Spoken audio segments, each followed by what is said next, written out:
అమ్మ ఈ రోజున అంటే జనాలందరూ కూడా రోడ్ల మీదకి వచ్చిన పరిస్థితి తప్పదు. కొన్ని విపత్తులు మనం ఊహించేవి కాదు. కానీ ఎలా ఉందమ్మా వాళ్ళ నుంచి సహకారం ఎలా ఉంది గవర్నమెంట్ నుంచి? అంతా బాగుంది, చాలా బాగా ఇస్తున్నారు. అసలు మనకి ఎక్కువ తినడానికి కూడా ఇంకా ఎక్కువ అవుతుంది అనమాట. అంతా ఇస్తున్నారు. పూటకి 4-5 వస్తున్నారు. గవర్నమెంట్ వాళ్ళు కానీ పార్టీ వాళ్ళు ఎవరైనా కానీ ఫుడ్ కానీ దేనికి ఏ ఇబ్బంది లేదు. చంటి పిల్లలకి పాల ప్యాకెట్లు కూడా బాగా ఇస్తున్నారు, పెరుగు ప్యాకెట్లు అని అన్ని పంచుతున్నారు. మీరు చూస్తున్నారు వార్తలు చూస్తూ ఉంటే జగన్మోహన్ రెడ్డి గారు అసలు ఆ బుడమేరు గేట్లు ఎత్తేసారంటాడు ఆయన. కనీసం సరే అవగాహన ఉన్నా లేకపోయినా ఈ టైంలో ప్రజలకు సేవ చేయండి, ప్రజలు మీరు గవర్నమెంట్లో ఉన్నారు కదా అని ఆయన వచ్చి ఏదో కొద్ది ధైర్యం చెప్పాల్సింది పోయి దీన్ని కూడా రాజకీయం చేయడం అనేది సమంజసం అంటారు. అది కరెక్ట్ కాదు. ఎందుకంటే ఆయన చేయగలిగితే సాయం చేయాలి, వచ్చి ప్రజల్లోకి వచ్చి నీవంతగా ఇప్పుడు అపోజిషన్ లో ఉన్నారు కాబట్టి వచ్చి సాయం చేయాలి. తర్వాత ఏదన్నా ఉంటే మాట్లాడాలి. ఇప్పుడున్న సిచ్యువేషన్ లో మాట్లాడేది అది కరెక్ట్ కాదు కదా. సాయం చేసి ముందు తర్వాత ఏదన్నా ఉంటే మీరు ఇలా చేయలేదు లేకపోతే ఏదన్నా అది కాదు కదా. అదే కదా సందర్భానుసారంగా వెళ్ళాలి. కానీ మనము వచ్చిన విపత్తి ఏంటి మనం మాట్లాడేది ఏంటి సంబంధం లేకుండా మాట్లాడడం కరెక్ట్ కాదు. అంటే ఇప్పుడు ఉన్నటువంటి రాష్ట్ర ముఖ్యమంత్రి గారు చంద్రబాబు గారు ఆ వయసులో కూడా ఆయన అర్ధరాత్రులు కూడా వచ్చి ప్రజల్ని వాళ్ళ యోగక్షేమాలు అడుగుతా ప్రాణ నష్టం జరగకూడదని ఆయన తిరుగుతున్న విధానం చూస్తే గతంలో ఎప్పుడైనా జగన్మోహన్ రెడ్డి గారు ఇట్లా ప్రజల్లోకి వచ్చి మాట్లాడిన సందర్భాలు లేదు. మొన్న నైట్ కూడా ఇక్కడ 12:30 ఆ టైంకి వచ్చేళ్ళారు సీఎం గారు. వచ్చి మొత్తం చూసి వెళ్ళారు. తర్వాత మళ్ళీ అటు కూడా వెళ్ళారు, సింగనగర్ కూడా పడవల మీద మళ్ళీ నైట్ టైం కూడా వెళ్ళారు. అవును, చాలా బాగా చేస్తున్నారు మొత్తం చేస్తున్నారు. ఏ ప్రాబ్లమ్ లేదు, మొత్తం అంతా చేస్తున్నారు. వాళ్ళు ఫుడ్ గానీ విషయాన్ని మొత్తం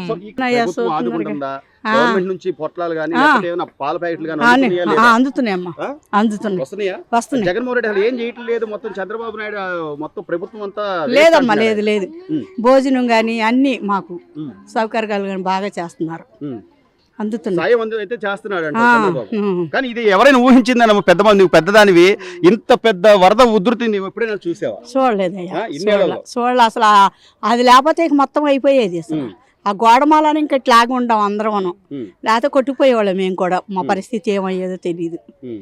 బాగా చాలా కాకపోతే బాగానే చూస్తున్నారు. ఓవరాల్ గా ఏం చెప్తారమ్మా ప్రభుత్వానికి? ఇంకా మీరు ఏమైనా సలహా చెప్పాలి అంటే ఇప్పుడు మీరు కొంత నష్టపోయారు, వస్తువులు అవన్నీ ఉండిపోయినాయి. తర్వాత కొద్దిగా తేరుకున్న తర్వాత పరిస్థితులు అంటే ఏం లేదు. కొంతమంది బట్టలు కూడా తీసుకొచ్చుకోవాలా బేసిక్ గా.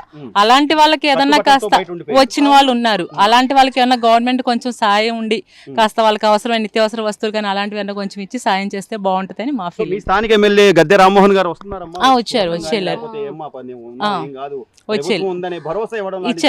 ఇచ్చేళ్ళారు. ఒకసారి వచ్చారు. అంటే ఆయనకి రావడానికంటే ఈ టెంట్లు ఇవన్నీ వేస్తున్నారు కదా, పద్దక రావడానికంటే అవ్వదు. కానీ వచ్చి వెళ్ళారు, మాట్లాడారు, చెప్పారు, భరోసా ఇచ్చారు. గవర్నమెంట్ నుంచి అయితే కొంత సహకారం వస్తుంది. ప్రభుత్వానికి ఏమైనా చెప్పాలి అంటే ఇప్పటికే మీకు సహకారం అందుతూనే ఉంది. కానీ ఈ తరహా ఇంత ఉధృతంగా వరదలు వస్తున్న నేపథ్యంలో గవర్నమెంట్ కి మీరేమైనా చెప్పుకోవాలంటే ఏం చెప్తారు? మాకు ఇళ్ల పట్టాలు ఇవ్వాలండి. మేము 30 ఏళ్ళ నుంచి అప్పుడు ఉంటున్నాం ఇక్కడ. మాకు ఎటు వెళ్ళాలన్నా, ఆటో నగర్ వెళ్ళాలన్నా, ఇటు బీసెంట్ రోడ్ వెళ్ళాలన్నా, టౌన్ వెళ్ళాలన్నా ఇక్కడికి దగ్గరి గబాలు వెళ్ళిపోతాం. ఆడవాళ్ళం అక్కడ ఆటో దిగుతాం. రేత్రి 12 అయినా 1 గంట అయినా వచ్చేసేస్తాం నడిచి. అలవాటు అయిపోయింది. ఇంకోసారి ఇచ్చినా మేము వెళ్ళలేము. ఇచ్చిన మటుకు ఇచ్చారు. ఇస్తానన్నాడు, ఇవ్వలా. ఆయన అయిపోయింది, వెళ్ళిపోయాడు. ఇప్పుడు ఈ ప్రభుత్వం వచ్చింది కాబట్టి మాకు పట్టాలు ఇచ్చి శుభ్రంగా మేము ఇక్కడే ఉండేది. మా ఇల్లు తీకోకుండా మాకు ఇక్కడ ఉండే వాళ్ళకి పట్టాలు వరద వచ్చినప్పుడల్లా మీరు ఇలా ఇబ్బంది పడుతున్నారు కదమ్మా. వరద అంటే ఇప్పుడు బాగు చేస్తారు కంటే ఇంకా వాళ్ళు వేయలే. ఈ డ్రైనేజీ నీళ్లు వెళ్తానికి వేయలే. ఆ డ్రైనేజీ లేసి అదంతా సరి చేసి మాకు పట్టాలు ఇవ్వండి. సంతోషం. మేము ఇక్కడే పిల్ల జల్ల అంతా ఇక్కడే ఉండిపోతాం. అందరు తెల్లారైతే పనులు చేసుకోవాలి. పనులు చేసుకోవడానికి దగ్గర టౌన్కి ఎటు వెళ్ళాలన్నా. మరి ఎక్కడో తీసుకెళ్లి పడైతే మేము ఉండలేము. ఇప్పుడు తీసిన మటుకు తీసారు కాబట్టి పట్టాలు ఇస్తే మాకు సారు నమస్తే. అమ్మ ఈ విపత్తు అంటే ఎవరు ఊహించింది కాదు. ఈ రోజున రోడ్ల మీదకి జనాలు అందరూ వచ్చే పరిస్థితి. కనీసం ఆహార పొట్లాలని కానీ లేకపోతే పాల ప్యాకెట్లు పిల్లలకని కానీ ఎట్లుందమ్మా? ప్రభుత్వం నుంచి సహకారం ఎలా ఉందంటారు? చాలా బాగానే ఉందండి, బాగానే అందిస్తున్నారు, బాగానే ఉంది. సో వస్తున్నారా అధికారులు? వస్తున్నారా? ఏంటి మేము ఉన్నాం. చంద్రబాబు నాయుడు వచ్చారు, నైట్ మాట్లాడాం. మార్నింగ్ బహదూర్ కూడా వచ్చారు, అంత రాష్ట్ర ముఖ్యమంత్రి మీ దగ్గర దాకా వచ్చారండి. సో ఆ ధైర్యం ఇవ్వాలి కదమ్మా నాయకుడు అన్నాక. వచ్చారుగా, వచ్చారు, చూసారు, ఎంక్వైరీ చేశారు, మాట్లాడారు, బానే ఉంది.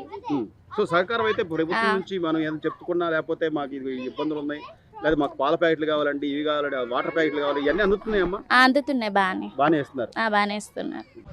గత 3 రోజులుగా వస్తున్నటువంటి వరద ఉధృతికి ప్రస్తుతం మనం చూస్తున్నాం చాలా వరకు కృష్ణమ్మ శాంతించిందనే చెప్పాలి. ఎందుకంటే నిన్నటి వరకు కూడా ఈ పార్క్ పరిసర ప్రాంతాలు కూడా ఇక్కడ కట్టినటువంటి వాల్ అయితే ఉంది కృష్ణ వాల్, ఇది కూడా కొంత నీళ్లు చేరి మునిగిపోయిన పరిస్థితి కనిపిస్తుంది. అయితే యుద్ధ ప్రాతిపదికన రాష్ట్ర ప్రభుత్వం యుద్ధ ప్రాతిపదికన నీళ్లను ఎక్కడికక్కడ మళ్లించడం కానివ్వండి, లేదా కరకట్టలు తెగిపోకుండా తీసుకున్నటువంటి ముందు జాగ్రత్త చర్యల వల్ల కానివ్వండి కొంత వరద ఉధృతి అయితే తగ్గింది. ఇక్కడ స్థానికంగా కొంతమంది కృష్ణలంక కానీ లేకపోతే విజయవాడ వాసులు ఉన్నారు. సార్ గత కొన్నేళ్ల నుంచి అంటే దాదాపు 2008లో ఇలాంటి పరిస్థితి ఉంది, 2008-9లో ఇలాంటి పరిస్థితి ఉంది, లేకపోతే 121 సంవత్సరాల తర్వాత ఈ పరిస్థితి వచ్చిందని చెప్తున్నారు. ఎలా ఉంది సార్ పరిస్థితి ఏంటి?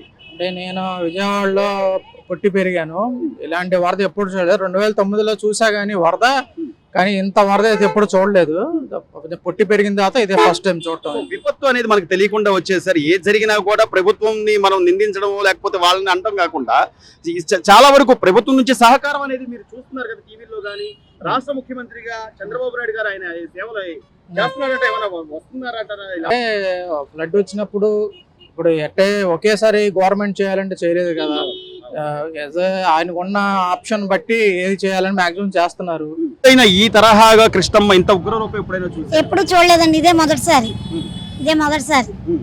మేము పుట్టి పెరిగిన తర్వాత దుర్గమ్మ ఇలా ఆగ్రహించడం ఇదే మొదటిసారి.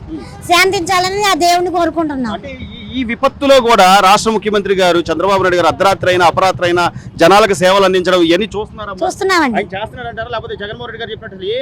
ఏమి కాదండి, చేస్తున్నారు, బాధ్యత వహిస్తున్నారు. పగలు రాత్రి అనే నిద్ర తేడా లేకుండా మేము ఎలా కష్టపడుతున్నామో మా కోసం ఆయన అలా శ్రమ పడుతున్నారు. ఒక ముఖ్యమంత్రి బాధ్యత ఏం చేయాలో అది చేస్తున్నారండి ఆయన. మాతో పాటు నీళ్ళలో నడిచి బోట్ల మీద తిరిగి మేము ఎన్ని ఇబ్బందుల్లో ఉన్నామో అన్ని శ్రద్ధగా చూసుకుంటున్నారు. ఆహార పానీయాలన్నీ అన్ని సమస్తం ఎవరికి ఏ లోటు లేకుండా శుభ్రంగా చూసుకుంటున్నారు. తగ్గి కొంతవరకు రాష్ట్ర ముఖ్యమంత్రి గారు సాయం అయితే ఖచ్చితంగా అందిస్తున్నారండి. ఆయన చెప్పినంత వరకు వెళ్లే వీలు లేకపోతే ఎవరు ఏం చేయలేము. వెళ్లే వీలుంటే ఎక్కడి దాకా అయినా వెళ్తున్నారు. సహాయ చర్యలు అందుతున్నాయి. ఆహారాలు పానీయాలు అన్ని ఇస్తున్నారు.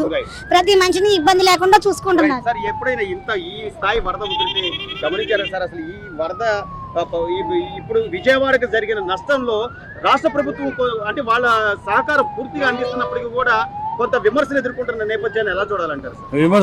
విమర్శలు అనేవి ఇప్పుడు బుడమేరు అంటే ఆ కొండల మీద నుంచి అక్కడి గుట్టల మీద వచ్చే నీరు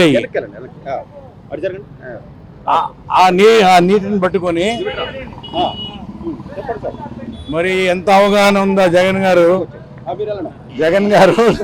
గేట్లు ఎత్తేసారు అర్ధరాత్రి అంటున్నారు. ఆ గేట్లు ఉండవు, బుడమేరు గేట్లు ఉండవు. కొండల్లోంచి గుట్టల్లోంచి ఎక్కడి నుంచి వచ్చిన నీరు అక్కడ సింగనగర్లో చేరతాయి. ఇప్పుడు కావాలని ప్రజల్ని ఇబ్బంది పెడుతున్నాడు, ప్రజల్ని తప్పుదోవ పట్టిస్తాం. ఇంకెవరు నమ్మరు ఇట్లాంటి మాటలు చెప్తే. అదంతా తప్పు. కనీసం ఇప్పటికైనా ప్రజలు మనల్ని మ్యాండేటరీగా పక్కన పెట్టారు. కనీసం ఈ టైంలో అయినా మనం రాజకీయాలు పక్కన పెట్టి మేము కూడా మీకు సహకారం అందిస్తాం, మా నాయకులు కానీ లేకపోతే మా కార్యకర్తల సహకారం కూడా తీసుకోండి అని చెప్పి ఆయన ఉన్నతంగా మాట్లాడాల్సింది పోయి బుడమేరు గేట్లు ఎత్తేసారు, లేకపోతే అసలు చంద్రబాబు పట్టించుకోవట్లేదని మాట్లాడు. బుడమేరుకి గేట్లే ఉండదు, ఆకాశానికి గేట్లు వేసినట్టుంది. పైనుంచి వర్షం పడుతుంది కదా, దానికి ఏమైనా గేట్ ఉంటుందా? బుడమేరుకి గేట్లు ఉండవు. గేట్లు నేను బుడమేరుకి ఎత్తేసారని చెప్తున్నారు కదా, అదంతా రాంగు. తగ్గిందండి, ఒక అడుగు తగ్గింది. మొత్తం ఏరియా అంతా వెనక్కి వెళ్ళి నీళ్లు బాగానే తీసుకుంటారు. అండ్ సీఎం గారు బ్రహ్మాండం చేస్తున్నారండి. Is a well good administrator.